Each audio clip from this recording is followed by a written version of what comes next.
Ça y est, on est à 7 mois de l'élection présidentielle et les partis politiques lancent la machine. Si pour certains, comme le Rassemblement National ou la France Insoumise, le candidat semble tout désigné, d'autres ont décidé de passer par des primaires pour nommer celui qui le représentera en avril prochain. C'est notamment le cas des Verts avec la primaire des écologistes et du parti Les Républicains. Mais c'est quoi une primaire et comment est-ce que ça fonctionne? Il y a deux types de primaires. Il y a des primaires fermées et des primaires ouvertes.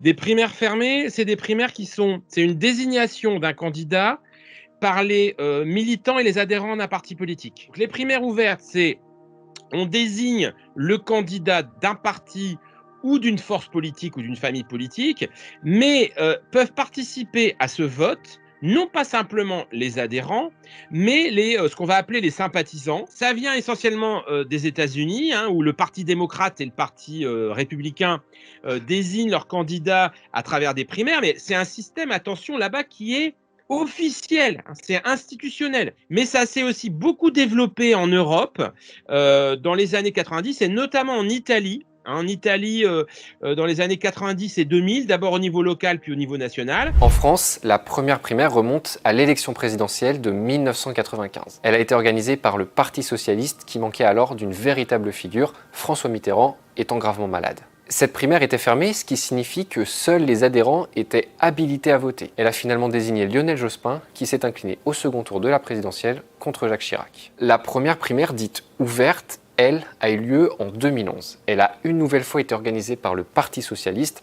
c'est la primaire citoyenne. Cette fois, les votants n'ont plus l'obligation d'être encartés au parti. Par contre, il leur fallait 1. Être inscrit sur la liste électorale, 2. Signer une charte d'adhésion aux valeurs de la gauche et 3. Donner au moins 1 euro pour financer la primaire. C'est un véritable succès puisque près de 3 millions de Français viennent voter à chaque tour et elle consacrera François Hollande qui terminera président de la République.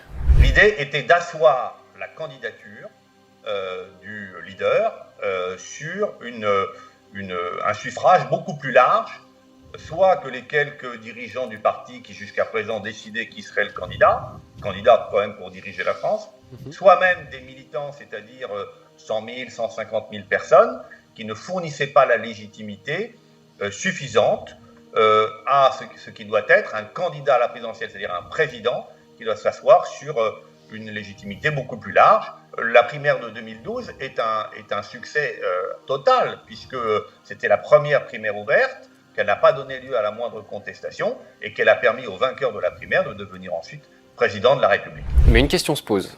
En 2021, est-ce que c'est encore vraiment pertinent d'organiser une primaire ouverte? Europe Écologie Les Verts craint que la sienne soit perturbée par des trolls ou des militants identitaires. Le Parti socialiste devrait la faire disparaître de ses statuts le 18 septembre prochain. Et à droite, plusieurs figures comme Xavier Bertrand, Laurent Wauquiez ou Bruno Retailleau fuient celle qui se profile. Au final, les voix divergent sur sa pertinence. Je suis très opposé à la primaire. C'est la primaire d'affrontement à chaque fois. Je veux pas de filtre. Je veux garder mon indépendance. Quand vous êtes celui qui peut gagner face à Emmanuel Macron, vous n'êtes pas un diviseur. Vous êtes celui qui peut faire gagner. C'est un moment démocratique, un moment de transparence sur le choix de la personne qui va incarner un projet. C'est pas un moment de division. Je reste opposé à la primaire, mais on va essayer de voir si le rassemblement est utile et efficace. Il y a un procès qui est fait des primaires qui est un petit peu excessif. C'est-à-dire on les a trop célébrés et aujourd'hui on les voue aux gémonies de manière un petit peu caricaturale. En fait, les primaires ne produisent pas d'effet mécanique.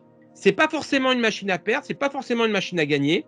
Les primaires dépendent de l'état du parti qui l'organise. Jusqu'en 2017, c'était les deux grands partis qui organisaient des primaires, le PS et la droite. Mais aujourd'hui, le PS et la droite sont plus du tout des partis centraux ou sont des partis de second plan. Aujourd'hui, départager Xavier Bertrand et Valérie Pécresse et d'autres candidats, c'est pas très mobilisateur parce que voilà, ils sont pas du tout favoris à ce stade à l'élection présidentielle, et donc du coup le parti de droite voilà, est beaucoup plus mal à l'aise avec ce problème.